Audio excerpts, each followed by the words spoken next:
Я Марьяна Тарачешникова. В студии «Радио Свобода» со мной главный редактор интернет-издания «Грани.ру» Владимир Корсунский. На видеосвязи с нами из Страсбурга адвокат Карина Москаленко, из Санкт-Петербурга корреспондент «Радио Свобода» Виктор Резунков, а на телефонной связи ветеран спецподразделения «Вымпел» Анатолий Ермолин. Сегодня мы будем говорить о главном событии дня, которым, конечно, стало и московское траурное шествие памяти Бориса Немцова, и те мероприятия траурные, памятные, которые проходили сегодня во многих российских городах и во многих европейских городах. Это мероприятие памяти Бориса Немцова. Он был убит вечером 27 февраля в самом центре Москвы, на Москворецком мосту. И, собственно, сегодняшнее шествие и завершилось вот как раз фактически на месте гибели Бориса Немцова. Я предлагаю посмотреть видео, которое подготовил наш корреспондент Илья Кизиров. Он попытался обобщить все, что происходило сегодня в Москве вот на протяжении всего шествия от Славянской площади до, собственно, Москворецкого моста. Давайте посмотрим эти кадры.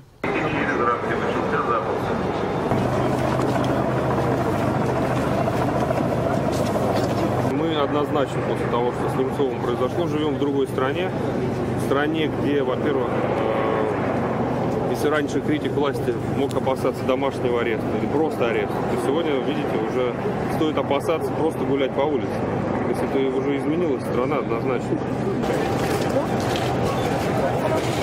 Я все-таки надеюсь, что это радикальные какие-то ответвления, либо, скажем так, вот каких-то а-ля новороссийских структур. Безусловно, они настроены на провластные, такие российские радикальные крыло. Я очень надеюсь, что это, как говорится, след событий на Украине. Либо это что-то зреет внутри антимайдана, которые решили таким образом сводить счеты с оппозицией, физически ее уничтожая. Это я считаю основными версиями, потому что третья версия, если это нет, то, к сожалению, это какая-то роль провластных структур внутри Российской Федерации.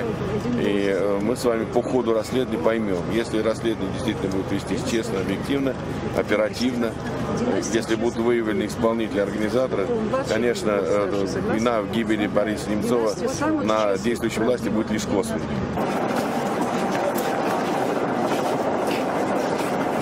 Я думаю, что убийство не будет раскрыто, потому что это все тщательно спланировано. На него давно идет охота, и власти неудобны такие люди, которые говорят правду.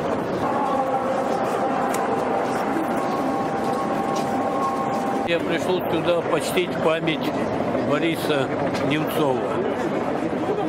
Так как он у нас остался один из самых, был один из самых справедливых оппозиционеров.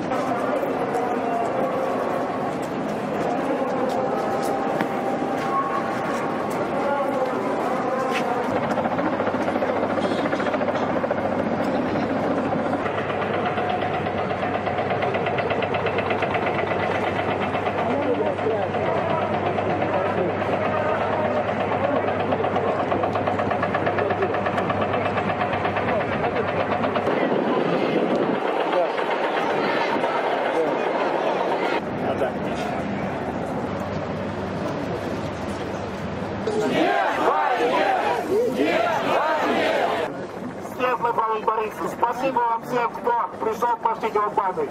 Мы продолжим нашу борьбу. Борьбу за то, чтобы Россия была нормальной демократической страной, где права человека и его политические свободы являются высшей ценностью.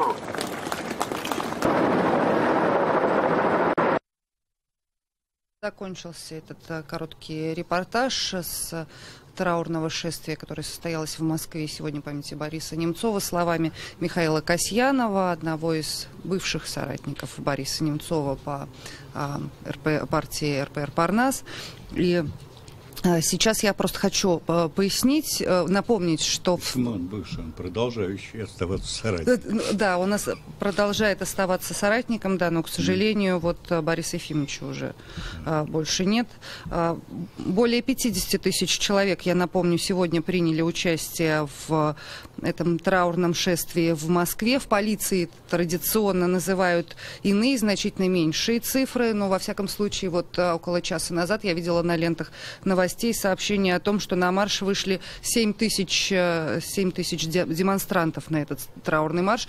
Но это совершенно нереальная цифра, потому что я сегодня тоже приезжала на это шествие, и могу сказать, что вся Славянская площадь в Москве, она достаточно вместительная, была заполнена людьми. В районе 4 часов дня складывалось такое ощущение, что движения никакого нет. То есть люди даже не могли проходить за рамки металлоискателей. Уже куда-то далеко-далеко уходили колонны. Я даже думала, что просто сейчас народ вот стоит буквально от моста до этой Славянской площади. По вашим ощущениям, Владимир, сколько было людей сегодня и с какими, какое настроение у них было с вашей точки зрения? Действительно, люди пришли в отчаяние и скорби, или для них вот это событие стало поводом для того, чтобы сплотиться?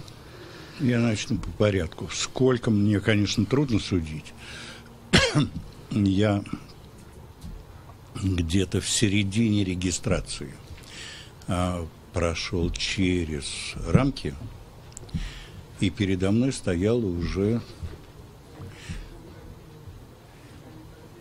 Ну, трудно даже прикинуть. На самом деле, пройти я уже в голову колонны не мог. Но мои знакомые из главы колонны, которые встречали нас, они провели вдоль всей этой... всех тех, кто прошел впереди меня. Пробежали. Нам пришлось бежать, чтобы попасть в голову колонны. Мы бежали 20 минут.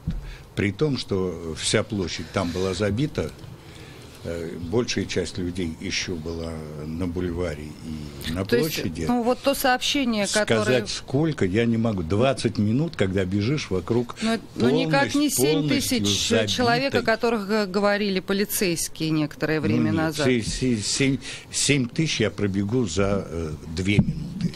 А тут я бежал, ну, действительно, мне пришлось бежать. Это смешно, я не бегаю так, как в молодости, но я реально бежал за молодыми девушками, которые меня провожали. И по вашим ощущениям, вот с каким настроением пришли люди на этот марш? Я слышала сама сегодня разговоры... Люди с разными настроениями, скорби, возмущения, оскорбления. Ну, совершенно по-разному. Уныние, наверное, тоже у кого-то могло быть, но, видимо, те, у кого кто с унынием это воспринимает, остались, видимо, дома. Люди пришли для того, чтобы показать в очередной раз, что все-таки это город наш, и это наша страна, и мы не хотим, чтобы на наших улицах и на наших мостах творились вот такие... Убивали людей. Убивали людей, творились вот, но беспредел. Я, кстати, сегодня тоже становилась невольным свидетелем разговоров, собравшихся на это траурное шествие, и слышала реплики о том, что от людей, о том, что они бы и не пришли, они, в принципе, не собирались идти на марш «Весна» в Марьино, который фактически заменило вот это шествие. Но именно сегодня они посчитали необходимым выйти на эту Славянскую площадь, пройтись этим маршрутом до места гибели Бориса Немцова, вот как раз потому, что и таким образом его память почтить и выразить свое несогласие, недовольство с тем, какая политическая ситуация привела. Я знаю еще более интересную вещь, например, ну не только, но одноклассники, например, моей дочери, которые не ходили никогда на митинги. Они занимаются, каждый из них уже, да, они все выросли, они все профессионалы в своих областях, они врачи, они ученые, кто угодно. Они занимаются своей работой, они не ходили никогда на митинги. Они собирались даже в Марьино. И пойти. Пойти в Марьино. Они считали, что это уже, ну все, уже сейчас больше. Уже и в Марьино поедем. они собирались даже в Марьино.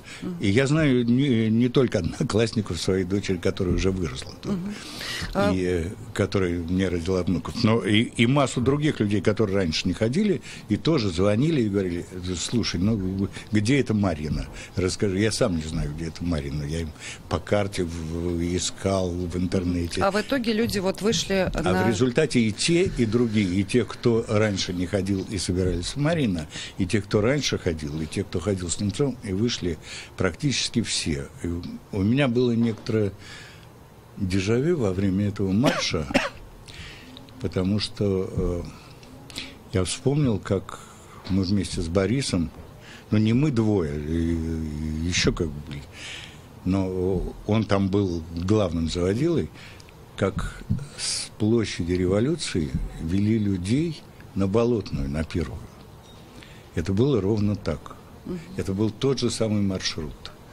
Ну, немножко длиннее с площади Революции, но мы шли до Лубянского проезда, потом спускались, потом шли по набережной, поднимались. Вот это вот ощущение дежавю вас не оставляло? Да, мы проходили второй раз тот же путь, который прошли с ним, с Живым. Сегодня это был траурный путь.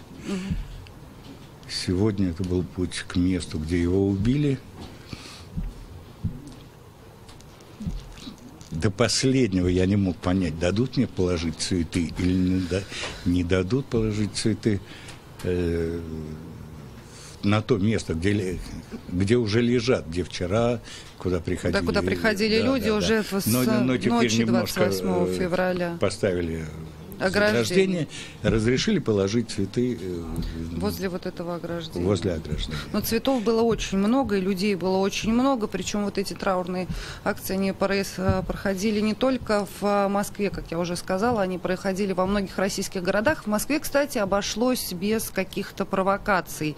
А вот по России в городках и в городах больших были попытки провокаций, ну, в частности, такие провокации состоялись в Красноярске. Я предлагаю посмотреть небольшой сюжет о сегодняшней памятной акции, которая прошла в Красноярске. Ее подготовила Татьяна Лапрат.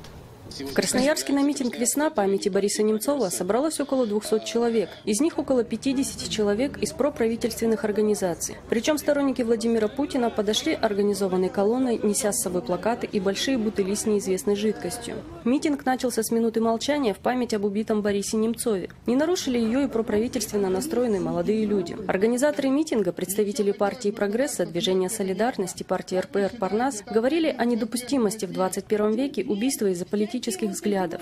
Говорили о том, что это только начало, и дальше последуют репрессии других несогласных с политикой правящей партии. Представители патриотических организаций дружно начали скандировать «Вранье! Вы сами убили Немцова». Говорили выступающие и о том, что правительство виновато в экономическом кризисе, что людей сокращают, цены на продукты растут, и это только начало. Проправительственная молодежь на это отвечала криками «Россия за Путина». Правда, в этот раз организаторы митинга использовали мощную звуковую аппаратуру, которую сторонники Путина не всегда могли перекричать. Но они ввязывались в споры с находившимися рядом с ними людьми. Организаторы митинга пытались их урезонить, напоминая, что акция носит траурный характер. Посетили митинг и представители городской власти. Депутат городского совета Красноярска Константин Сенченко, который также говорил об ужасах, происходящих, по его мнению, в стране, и о том, что только при наличии разных взглядов возможно какое-то развитие. Представители патриотичных организаций в какой-то момент попытались прорваться к микрофону, но их не пустили организаторы и сотрудники правоохранительных органов, которых сегодня было много, что не характерно для Красноярска. Через полчаса митинг было решено завершить. В целом, на акции царила довольно агрессивная атмосфера, но все закончилось мирно, задержанных не было. Корреспондент «Радио Свобода» в Красноярске Татьяна Лапрат. Вот она рассказала о провокациях, о попытках провокаций, которые сегодня происходили там во время траурного митинга памяти Бориса Немцова. В Москве, к счастью, обошлось без них. Ну и, кстати, сегодня движение «Антимайдан» распространило среди средств массовой информации пресс-релиз. Я даже зачитаю небольшой фрагмент из него. В частности, они обращали внимание на то, что в интернете появилась информация о том, что участники движения «Антимайдан» якобы будут препятствовать акциям оппозиции, назначенным на 1 марта. И в связи с этим мы заявляем, что движение «Антимайдан» создавалось, в частности, для контроля возможного противодействия несанкционированным акциям. И, соответственно, так как сегодняшнее мероприятие в Москве является согласованным с местными властями, то представители наши в нем не будут задействованы. А кроме всего прочего, «Антимайдан» сообщил, что не имеет официальных региональных представительств, поэтому любая информация о противодействии оппозиционным акциям в регионах или от лица движения «Антимайдан» будет являться инициативой частных лиц, не имеющих отношения к движению. Но вот таким образом пытались отгородиться каким-то образом от вот этих неприятных событий, потому что, насколько мне известно, и в Брянске сегодня пытались провокаторы нарушить митинг памяти. И, конечно, это вызывало какое-то недоумение у людей, потому что речь шла даже не столько уже о каких-то требованиях к властям, связанных с улучшением социальных условий жизни, политических, сколько говорилось о требованиях немедленного расследования убийства Бориса Немцова. Люди вспоминали его, таким, каким знали. В общем, довольно странно, что в этой ситуации провокаторы не смогли сдержаться. Но вот в Иркутске, как передала корреспондент «Радио Свобода» Екатерина Перевалова, как раз все складывалось достаточно благополучно. Давайте посмотрим небольшой сюжет оттуда. Люди, которые пришли на митинг, не требовали от организаторов трибуну для выступлений. Им нужен был только столик, на который можно было положить цветы к фотографии Бориса Немцова. Выступающие были, люди делились своими личными воспоминаниями от знакомства с Борисом Немцовым. Говорили в основном о его участии в жизни Иркутска. Немногие, например, знают, что памятник драматургу Александру Вампилову, который установлен в центре Иркутска, появился благодаря в том числе и Борису Немцову. Он был первым, кто внес деньги на его создание. Мероприятие прошло без провокаций, хотя они планировались. За день до митинга некоторым журналистам и гражданским активистам пришло электронное письмо с предложением принять участие во флешмобе, направленном против пятой колонны. Время и место флешмоба совпадало с митингом «Весна». Передала корреспондент «Радио Свобода» в Иркутске Екатерина Перевалова. Но вот, к счастью, там все прошло достаточно благополучно, несмотря на заявленные попытки каких-то провокаций. На видеосвязи с нами из Санкт-Петербурга корреспондент «Радио Свобода» Виктор Резунков. И я сейчас хочу присоединиться к нашему разговору, попросить рассказать о том, что происходило сегодня в Санкт-Петербурге, а как там люди выражали свою солидарность и свои соболезнования родственникам и друзьям Бориса Немцова, убитого в Москве 27 февраля. Да, Марьяна. Во-первых, я о численности хотел тоже сказать. Знаете, у нас полиция тоже объявила о количестве участвующих в митинге. Получается, что также примерно столько же, сколько и в Москве. У вас в Москве 7 тысяч, у нас 6 тысяч полиция объявила. На самом деле, вот Борис Вишневский, депутат Законодательного собрания, который выступал на этом митинге, он потом оценил количество участников. Он сказал, что на самом деле за 20 лет последних такого количества не было участников. И он оценил примерное количество 20 тысяч человек. Такого действительно давно уже не было. Именно в Петербурге? В Петербурге. В Петербурге, конечно. Но, насколько я понимаю, там эта акция была тоже согласована так же, как и в Москве, потому что в последнее время любые протестные акции в Питере, насколько, опять же, я помню, не разрешались властями. Да, Марьяна, но дело в том, что 9 раз подавали заявку на проведение этой акции, в конце концов разрешили митинг на 200 человек, и только вот убийство Бориса Ефимовича Немцова как раз оно привело к тому, что Смольный разрешил устроить и провести митинг на на площади, на Марсовом поле. Вот. Я хотел еще обратить внимание, конечно, все вообще и марш, и такой многочисленный и митинг, он был посвящен непосредственно Борису Немцову. И вот люди шли с такими плакатами, как растяжками большими: «Борис Немцов, не забудем, не простим», или вот такая надпись, я процитирую: «Это случилось в Москве сегодня, не промахнулись стволы подлецов. В строю российской небесной сотни правофланговым Борис Немцов». Вот, флаги тоже были, конечно, и украинские, и российские, и флаги Петербурга, такой с якорями. Вот, были очень много было антивоенных лозунгов, майки, допустим, с надписью «Нет войне», да, одевали просто на куртки, и вот несколько людей я видел, их сфотографировал. Вот, очень много несли люди фотографии Бориса Ефимовича, также несли надписи «Мы все Немцовы», «Я Борис Немцов», «Я не боюсь». Вот такой, в общем, это такой в целом марш проходил под такими лозунгами и митинг. Ну, если говорить о выступлениях участников, выступало более 20 человек, причем митинг сам на Марсовом поле начался с минуты молчания, почтили память Бориса Немцова, и о нем много говорили все выступавшие, и, собственно говоря, Борис Вишневский, который открывал митинг, он сказал, что необходимо продолжать дело Немцова. И вот вспомнили также о том, что все-таки год назад Совет Федерации разрешил ввести войска на территорию Украины, и это тоже важно отметить, потому что вот этот вот факт, конечно, он так скрылся за общим траурным таким налетом, скажем так. Вот. Но я еще хотел вот на что обратить внимание, если уж говорить о численности, то я встретил на этом митинге известного петербургского политолога Владимира Гельмана, но вот он сказал, конечно, народу очень много, но на самом деле все-таки должно быть больше должно приходить на такие вот на такие акции людей, потому что, и он привел в пример в свое время, когда ГДР распадалась и уже почти закончила свое существование, там выходили большие, многотысячные, десятки, сотни тысяч выходило немцев из Восточной Германии, выходили на улицах, и к Эрику Хонекеру обратился, министр внутренних дел и сказал, ну что, давайте применим оружие, начнем стрелять уже.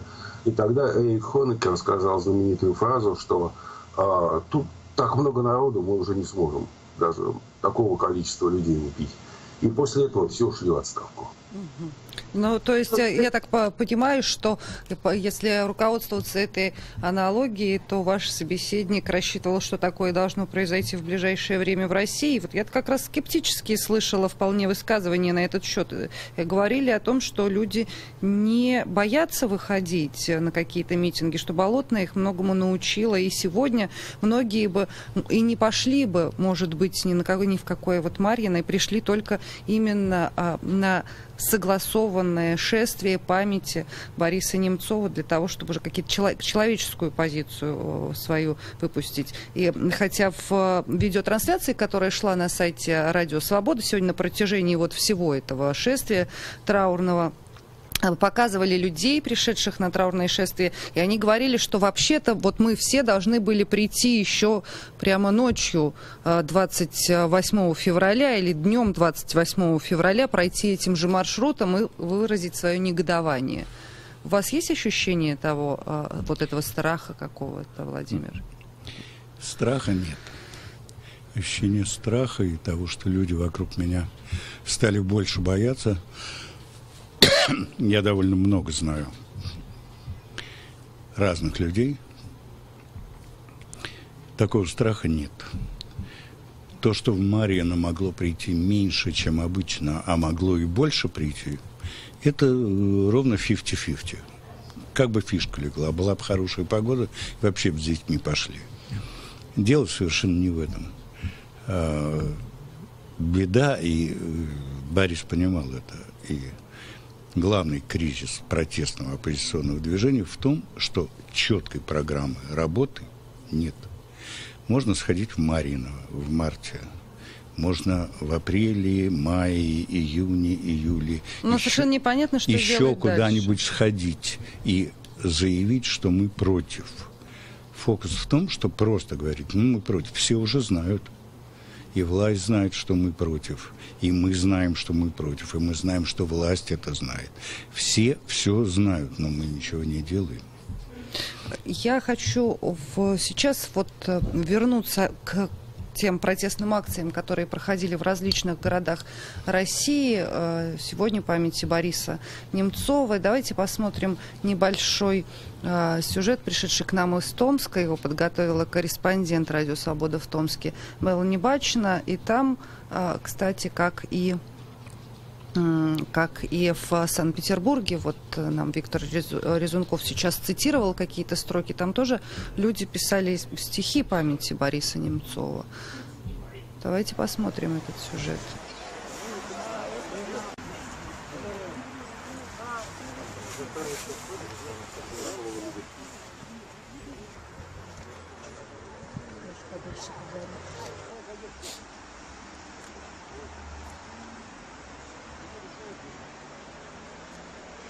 Когда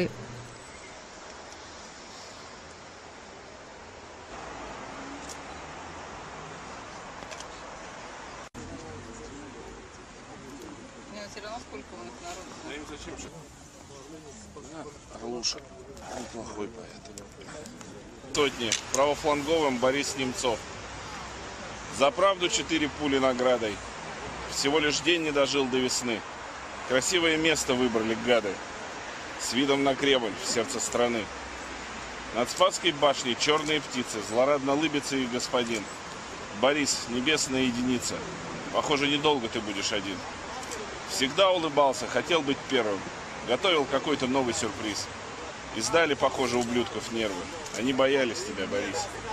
Теперь про войну и коррупцию, и кариес, про антимайдановских мотокрыс. Пишите Боре, вот новый адрес. Небесная сотня, Немцов Борис. Это стихи известного в интернете поэта Орлуши, которые появились в памяти Бориса Немцова. Вот в сети в эти дни их цитируют сегодня на многих митингах памяти оппозиционного политика и общественного деятеля.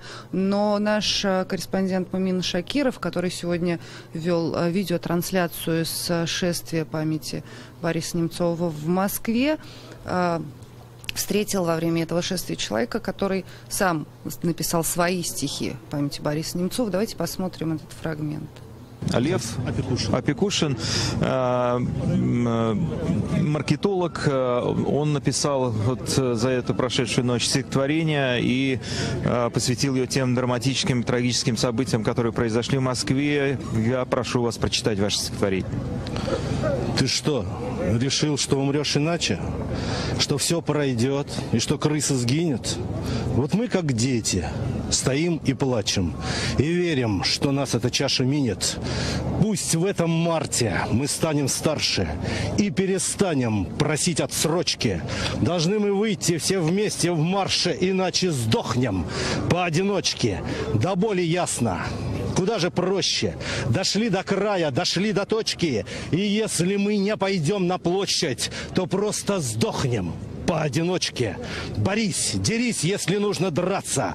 Не бойся крыс и качай их лодку. И этот праздник спецопераций мы можем загнать им в глотку. Ведь даже жизнь не важнее чести. И я ору до последней строчки, что даже если умрем мы вместе, зато не сдохнем поодиночке. Это был Лев, маркетолог. Скажите, вы как вообще часто ходите на такие акции оппозиции, на мероприятия, связанные с оппозиционным движением? Не то чтобы все посещаю, я стараюсь посещать. У меня просто 3 маленьких детей, мне много времени надо уделять семье, но стараюсь, по крайней мере, посещать знаковые. Сегодня я не мог не прийти, потому Я так понимаю, это стихотворение родилось совершенно спонтанно, да? Да, это сегодня, вот вчера вечером я сидел как-то и понял, что... Но сначала вот родилась строчка, что иначе сдохнем поодиночке, потому что всех по одному так и перебьют, если ничего не делать, если просто молчать, если просто все это съесть и продолжать. Спасибо вам большое. Спасибо. Ну, мы только что увидели фрагмент из видеотрансляции, который Радио Свобода вела сегодня на протяжении всего траурного шествия в Москве. И вот послушали стихи москвича памяти Бориса Немцова. У него был такой душевный порыв их написать. В эфире Радио Свобода, видеотрансляции на сайте передачи «Лицом к событию». Сегодня ее веду я, Марьяна Тарачешникова. Со мной в студии главный редактор интернет-издания «Грани.ру» Владимир Корсунский. На видеосвязи с нами в Санкт-Петербурге корреспондент Радио Свобода Виктор Резунков. В Страсбурге Карина Москаленко, адвокат. И вот как раз сейчас я хочу дать слово Карине Акоповне. Для тех, кто, может быть, не знает, поясню, что Карина Москаленко до сих пор является адвокатом семьи журналистки, обозревателя «Новой газеты» Анны Политковской. Ее дети до сих пор добиваются справедливого судебного разбирательства, расследования и того, чтобы был назван заказчик этого преступления, чего так до сих пор не происходит. И вот после того, как было в центре Москвы совершено убийство Бориса Немцова, многие начали говорить о каких-то аналогиях в этом деле, об аналогиях, связанных с заявлением первого лица государства, который тогда называл Политковскую несущественным, незначимым человеком для страны и говорил о том, что многие люди о ней не знали, и поэтому это убийство было такой как бы мелкой пакостью. И примерно то же самое он говорил в своих первых репликах после убийства Бориса Немцова, заявляя, что Немцов не оказывал никакого реального влияния на то, что происходит в российской политике и прочее. Плюс, опять же, вот эти вот видеосливы с места совершения преступления, какие-то там чеченский след. Здесь сначала говорили об ингушском следе, белый автомобиль, стреляли сначала. И вот такая вот путаница, такое ощущение, что пытаются примиряться к тому, за какую версию лучше уцепиться. Карина Акоповна, у меня в этой связи к вам вопрос. Вы наблюдаете ли вот такие аналогии, и есть ли у вас вера в то, что в нынешних условиях российское следствие захочет действительно разобраться в том, кто и по каким причинам убил Бориса Немцова, а главное назвать заказчика этого преступления? Марьяна, у меня ощущение действительно дежавю, потому что очень многое повторяется, и думаю, что в нынешних, как вы сказали, условиях раскрытие этого преступления в той мере, в какой это необходимо по уголовному делу, достигнуто не будет. Необходимо менять вообще подходы к расследованию подобных дел, если, конечно, есть к этому политическая воля, в чем я совсем не уверена. Мне очень трудно оставаться сейчас просто юристом, просто правоведом, которому хотелось бы сказать несколько слов, конечно, и по моему отношению, но я просто не готова даже об этом говорить, потому что с Борисом связывали определенные встречи. И даже если бы я его никогда бы не знала, меня бы это потрясло бы, наверное, так же. Но как юрист я хочу подчеркнуть, что... Вы понимаете, в расследовании таких дел в Российском уголовно-процессуальном кодексе очень плохо прослеживаются права потерпевшей стороны. А эти права существуют. И, вы знаете, мы же занимались и делом об убийстве Дмитрия Холодова, мы занимались делом об убийстве Юрия Щекочихина. По делу Юрия Щекочихина сейчас тоже жалоба уже подана в Европейский суд. Но, к сожалению, все это происходило очень поздно. И только в деле Анны Политковской мы начинали заявлять, поднимать свой голос потерпевшей стороны буквально с первых месяцев расследования.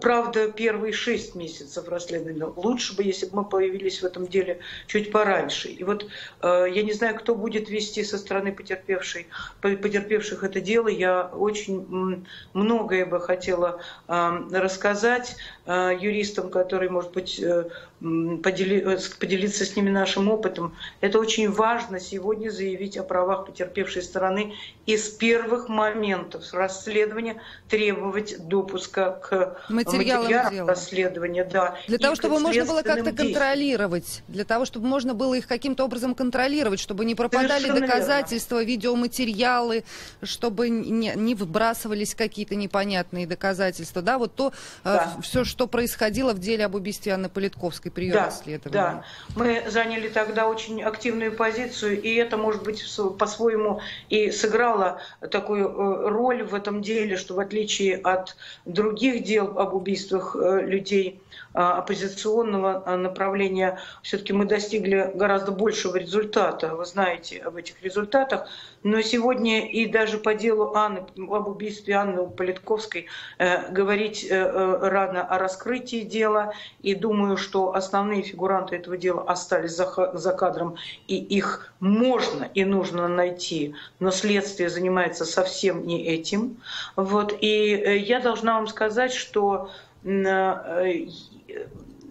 нарушение права на жизнь может ведь выражаться со стороны власти еще и в создании обстановки нетерпимости или даже ненависти, в создании враждебной обстановки вокруг людей, в поставлении этих людей незаконно, вне закона, вне права. Вы сейчас говорите вот обо всех этих разговорах и указаниях на пятую колонну, так называемую, на нацпредателей. Враждебности вокруг лица – это подстрекательство к его уничтожению со стороны наиболее радикальных членов общества, которые могут близко к сердцу принимать это и доверять тому, что, например, Борис Немцов занимался чем-то незаконным.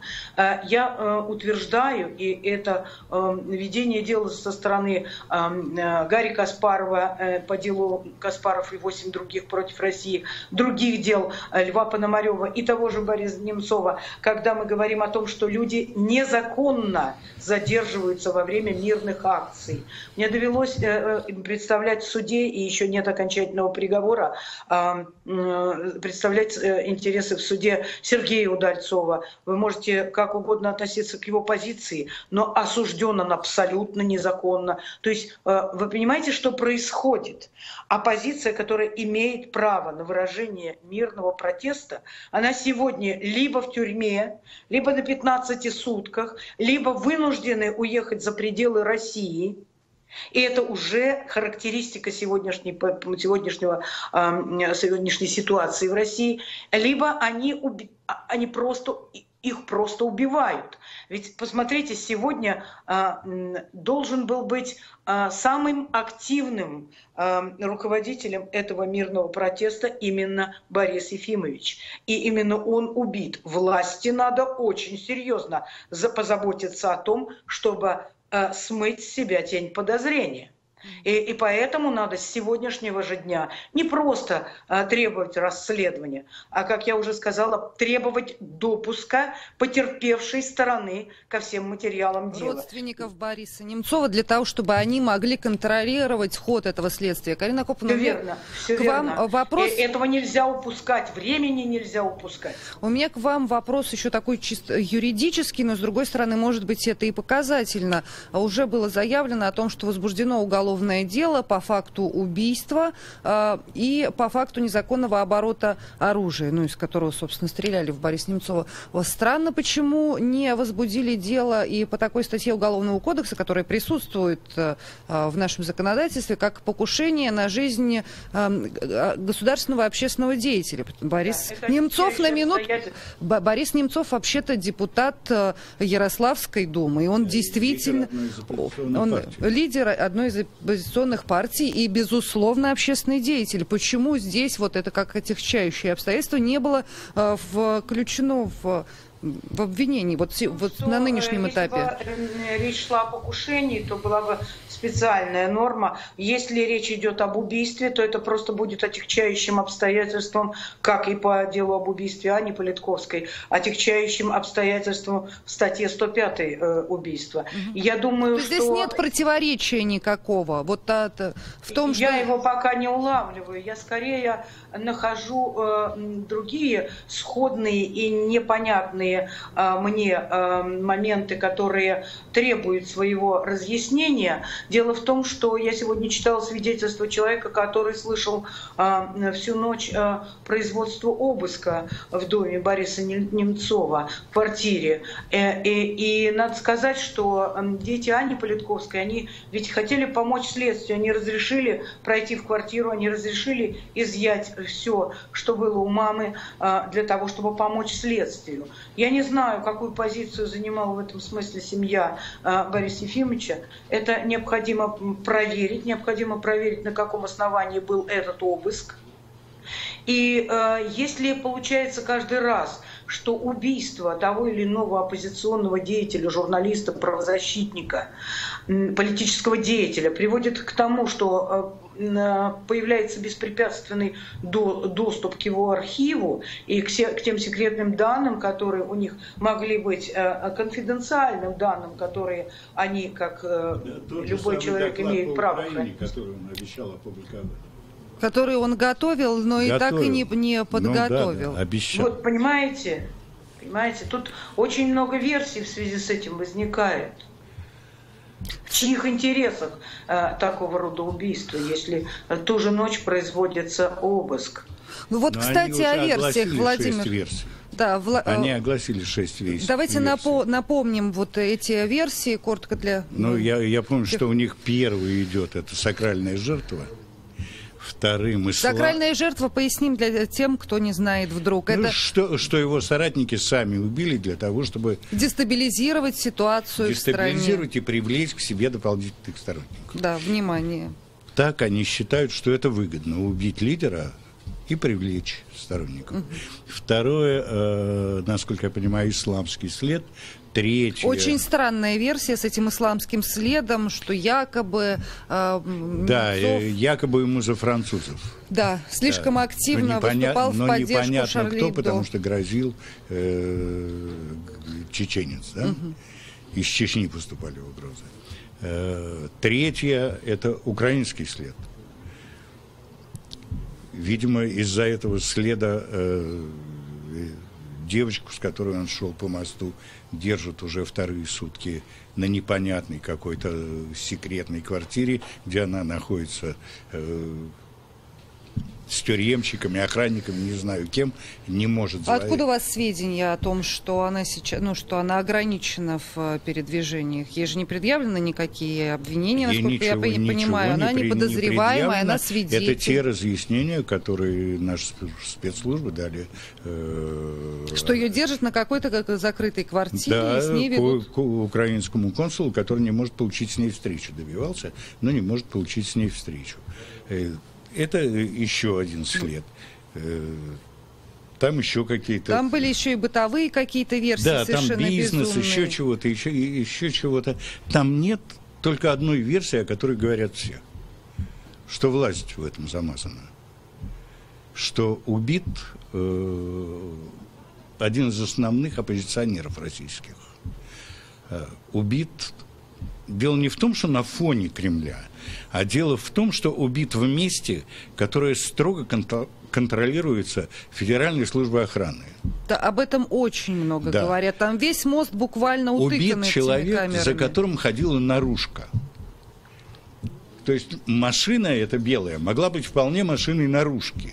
Вообще никто об этом не говорит. Такой версии вообще не присутствует. А почему их не интересует, что камеры ничего не сняли, что наружка ничего не увидела, что они не получили никаких четких докладов о том, что произошло? Зачем они ищут какие-то бредовые следы?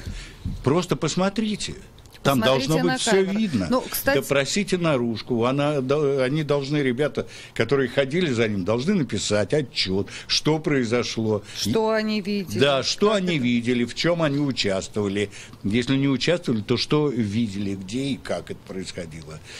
Потому что вброс с этой, то, что на ТВЦ якобы камера какая-то снимает там это всепогодная камера издалека. Снегоуборочную машину, непонятно, ее не было. Уже известно, что ее не было в этот день вообще ни на мосту, нигде. Все это какая-то подделка, фейк. То есть вы считаете, что вот те кадры, которые нам продемонстрировали, это не оригинал? Это подделка. То есть это не то, что было, это не событие 20... Это чушь. Скорее всего, это вообще никакого отношения ни к чему не имеет. Не было снега, не было никаких необходимых снегоуборочным машинам выходить. Откуда она взялась? С какой стати? И ее никто не видел. И потом она умчалась на бешеной скорости, и все искали белую машину, а не снегоуборочную эту. Ну что за чушь? Белый автомобиль, о котором изначально вот сказала спутница как раз Бориса Немцова. Ну, там действительно здесь вопросов значительно больше, чем ответов. Мне подсказывают, что к нашему разговору по телефону сейчас присоединился бывший ветеран спецподразделения «Вымпел» Анатолий Ермолин. Да, вот может быть, вы нам свою версию предоставите случившегося, или во всяком случае выскажете свое мнение и о тех видеокадрах, которые распространены в интернете и по телевидению, якобы момента убийства Бориса Немцова, и вот о тех версиях, которые сейчас звучат, в частности, того, что к убийству не могут быть не причастны спецслужбы или бывшие сотрудники спецслужб, ну, потому, раз уж велась наружка за этим человеком. Что вы думаете по этому поводу? Добрый вечер. Ну, конечно, это все равно гадание на кофейной гуще, да, потому как говорить, были причастны сотрудники спецслужб, не были, это очень сложно. Вот моя версия первая была как раз о том, что это могли сделать вот как раз в силу нагнетания вот этой истерии, ну, люди, вернувшиеся с Донбасса, там, и, ну, понимаете, о ком я говорю, да, и, кстати говоря, на меня такая критика посыпалась, что ты думаешь, что это не спецы, а я говорю, ну, ведь там и спецы есть, и есть ветераны, и много афганцев, и много чеченцев, то есть так говорить о том, что люди, которые вот пропитаны вот этим духом ненависти, которые оттуда возвращаются, нельзя говорить, что это вот как бы новообращенные какие-то фанатики там чуть-чуть научились и вернулись. Там воюет большое количество очень взрослых людей с огромным опытом, в том числе и войны в Афганистане и так далее. Поэтому говорить о том, что даже что это не спецы, ну, как бы мне кажется, это неразумно. Что касается самого видео, которое вот только что обсуждали. Да, вызывает ли оно у вас сомнения, такие, как вызывает у Владимира Корсунского, в частности? Ну, откровенно говоря, вот мне не приходила в голову мысль, что это откровенная подделка. Ну, как-то вот, не знаю, вот, может, я купился на то, что это все-таки по федеральным каналам показали, и здесь, ну, это, с другой стороны, из этого видео ничего не следует. То есть там настолько неразличимые фигуры, настолько все это мелко. Но из этого видео следует только то, что никакой белой машины, о которой говорили в начале, не было. Что была какая-то снегоуборочная машина, и была машина, подхватившая потенциального убийцу, его куда-то увезла. И да, то, что... да. Причем как-то вот сам ракурс, он, конечно, удивительный, потому что вот такое совпадение по времени, да, чтобы...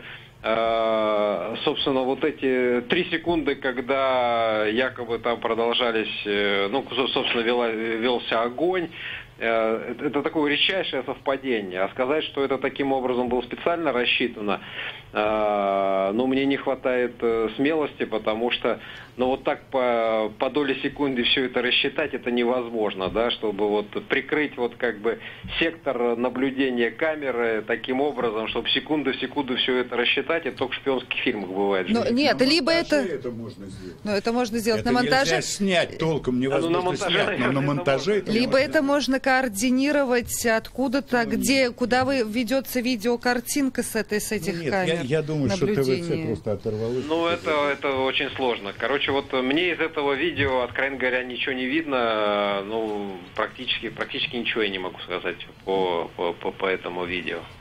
Вот. А говорить о причастности там спецов, не спецов, ну, я уже сказал, потому что спец может быть на пенсии, да, ему может быть 50, он может все равно быть в нормальной спортивной форме. Бывших не бывает, иными словами. Но во всяком случае это может быть одной из версий, но она даже не рассматривается.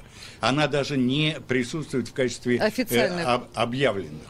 Ну, в качестве объявленных, да. Ну, может быть, еще что-то изменится, может быть, задумаются. Ведь как было, опять же, мы проводили аналогии с делом об убийстве Анны Политковской, и там в материалах дела в самом начале, мне вот Карина Акоповна меня поправит, если что, было набросано множество версий, и по документам было заметно, что следователи шли по одной цепочке, и потом ее оставляли без каких-то видимых причин. Вот, в частности, когда речь шла о спецслужбах в деле об убийстве Анны Политковской, такое ощущение, что там вот следователю не дали дальше работать, когда он что-то нашел. Вот это вот все двойная слежка. Я вам напомню еще одно убийство.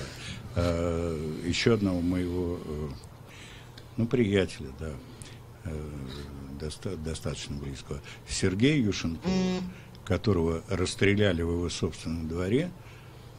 И тоже версия была, что это сакральная жертва, и что это выгодно только членам его партии и Борису Березовскому, с которым вместе они создавали либеральную Россию. Но выгода их оказалась такая замечательная, что после убийства Сергея Юшенкова как преступников посадили членов его партии, а партия закрылась. Все. Вот так они, такую выгоду они извлекли из этого. Ну, выгода в кавычках в данном случае, если верить, вот опять же, в эту версию с сакральной жертвой. К следствию, что оно расследовало и кого они посадили в результате. Карина Акоповна, с вашей точки зрения, что именно должны сейчас и могут предпринять? Вы уже начали об этом говорить, родственники, близкие люди Бориса Немцова, за то, чтобы не допустить вот такого расслабления следствия, для того, чтобы они были подотчетны, подконтрольны родным и близким людям, для того, чтобы не уводили вот следствие по какому-то этому пути со совершенно странными версиями, которые кажутся странными здравомыслящим людям. Марьяна, я не все хотела бы сейчас говорить, потому что есть определенные тактические моменты, наработанные нам по известному вам делу. И прежде всего, то, что я могла бы сейчас открыто сказать, родственники должны все написать заявление о признании их потерпевшими. Это первое. Уже с сегодняшнего, может быть, со вчерашнего дня у них должен быть статус потерпевших. Второе. У них должны быть адвокаты. Немедленно. И адвокаты должны требовать доступа как представители потерпевшей стороны к определенным материалам, прежде всего к материалам обыска, как он произошел, почему, обстоятельства, что изъято, с точностью до указания страниц, хард-дисков, всего. Абсолютно необходимо добиться того, чтобы та девушка, женщина, я не знаю, кто это была, которая была вместе с Борисом в тот момент, чтобы она сейчас имела и пользовалась помощью адвокатов. Это совершенно нельзя оставлять на усмотрение властей. Еще у властей здесь должна быть такая позиция, что если они хотят, чтобы они были избавлены от подозрений, они должны все сделать очень чистыми руками. Любая фальшь, любая грязь, любые помарки в следствии в самые первые дни расследования будут отнесены за их счет. Потому что позитивные обязательства государства по праву на жизнь – это прежде всего что? Эффективное расследование. Тщательное и эффективное расследование. И своевременное. Потому что когда мы нашли след государства в деле Анны Политковской, прошло уже несколько лет. И тогда тоже отрицали, что власти имели какое-то отношение к этому убийству. Мы доказали, что власти имели отношение к этому убийству. Я думаю, очень многое может повториться и в этом деле. Но действовать надо немедленно. И я с удовольствием готова поделиться с коллегами нашим опытом, скромным в этом вопросе. Или, так сказать, примкнуть к команде или помочь. Мне тоже Борис не чужой человек, я готова обсуждать эти вопросы. Но делать это надо немедленно. Но вообще, конечно, очень странно, что уже прошло практически 2 суток. Есть живой свидетель случившегося, и до сих пор нигде не сообщалось. Был человек в маске, без маски, какой-то фоторобот. Плюс, если там стоят, точнее, там стоят эти камеры на всем мосту видеонаблюдения. С этим свидетелем никто встретиться не может. Да, для того, чтобы выяснить, что же именно там произошло. Мое дежурство в рамках передачи «Лицом к событию» на этом заканчивается. Его подхватит за мной Елена Фанайлова. Я так понимаю, что Владимир Корсунский останется с ней продолжать беседу о том, что происходит сейчас в Москве в связи с убийством Бориса Немцова. Я благодарю Карину Акоповну-Москаленко, адвоката, руководителя Центра содействия международной защите, которая присоединилась к нашему разговору по скайпу из Страсбурга. Ну, а теперь, Владимир, вам короткие вопросы задаю, буквально 30 секунд у вас есть на ответ. Вы вообще надеетесь на то, что российские власти допустят независимых, беспристрастных адвокатов, потерпевших вот к этому расследованию? Адвокатов возможно, но уверен, что адвокат не получит полной информации, как всегда. О том, что происходит с этим расследованием? Да. То есть не смогут, думаете, контролировать я думаю, что я вообще в это впервые, может быть, на стороне большинства. Я, как большинство людей, не верю, что будут осуждены преступники. В эфире «Радио Свобода», в видеотрансляции на сайте www.svoboda.org, передача «Лицом к событию». Сегодня ее веду я, Марьяна Тарачешникова.